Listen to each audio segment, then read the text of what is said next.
হাজী সেলিমের একটা খবর। আওয়ামী লীগ গভর্নমেন্ট আজব আজব কিছু লোককে এমপি বানাইছে, যাদের টাকা আছে, যাদের মাসুল আছে, তাদেরকে বানানো শুরু করছে। এবং এইভাবে যদি চলতো, আগামী দিনে কোনো রাজনীতিক আর আওয়ামী লীগে থাকতো না, এবং সব এই ধরনের যার মাসুল আছে, যার টাকা পয়সা আছে, ওইগুলি দিয়ে ভরাইতো। একটা ডাম্পিং স্টেশন জাতীয় সংসদকে পরিণত করছে। জাতীয় সংসদ হলো একটা দেশের নীতি নির্ধারক সংস্থা। একটা এটার আসলে আমি কি বলবো, এটা মানে এটা এত তুচ্ছ অবস্থার মধ্যে ফেলছে, চাটুকারদের একটা আখড়াতে পরিণত করছে। দেশের যারা নীতি নির্ধারণী করবে, সেই চিন্তা চেতনা, তারা হবে এমপি। তাদের শিক্ষা দীক্ষা থাকতে হবে। এই যে এখন যে সংস্কার কমিশন করতেছে, দেখেন, ইউনিয়ন পরিষদের চেয়ারম্যান হইতে গেলেও তার বিএ পাস হইতে হবে, এমএ পাস করা লাগবে। আর এমপি হইতে গেলেও তাই, মাস্টার ডিগ্রির নিচে হবে না রে ভাই, এটা হবে না। এখন শিক্ষা দীক্ষার লোকজন দিয়ে যদি আপনি পার্লামেন্ট না সাজান, সেই পার্লামেন্ট কি করবে? আইন প্রণয়ন করবে। আইন প্রণয়ন কারা করে? মূর্খরা করে না তো। শিক্ষিত, মেধাবী, শুধু শিক্ষিত না, ওই আমি ফার্স্ট ক্লাস ফার্স্ট না, মেধাবী মেধাবী মেধাবী অন্য জিনিস।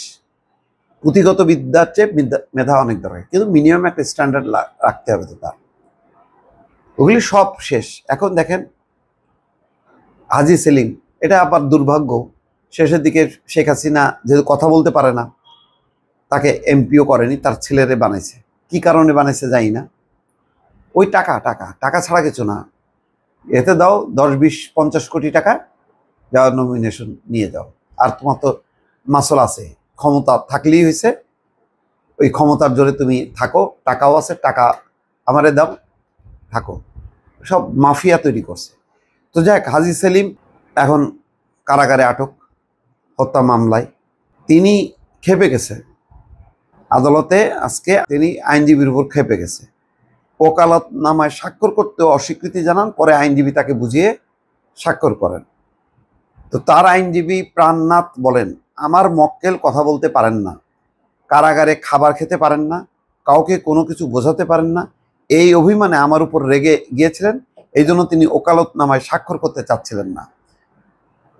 যাক, বোঝানোর পর তিনি স্বাক্ষর করেন।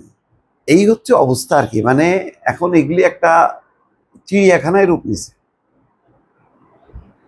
ওই আদালতে আসে এক একজন, এরা তো আসলে অভ্যস্ত না কারাগার জীবন। এরা ভোগ বিলাস, আনন্দ উল্লাস, এটাই ছিল তাদের জীবন। এবং মনে করতেছিল শেখ হাসিনা যতদিন বেঁচে আছে এইভাবেই চলতে থাকবে। এইভাবে যে ছাত্র জনতা উল্টায় দেবে, এটা কখনো ভাবে নাই। যার কারণে তারা আদালতে এসে নানা রকম আচরণ করতেছে, সাংবাদিকরা তার দিকে নজর রাখতেছে, সেগুলি তুলে আনতেছে, এবং আপনারা নিশ্চয়ই সেগুলো খুব আনন্দ সহকারে, বিনোদন সহকারে সেগুলো পড়তেছেন, দেখতেছেন। দর্শক ভালো থাকবেন, আল্লাহ হাফেজ।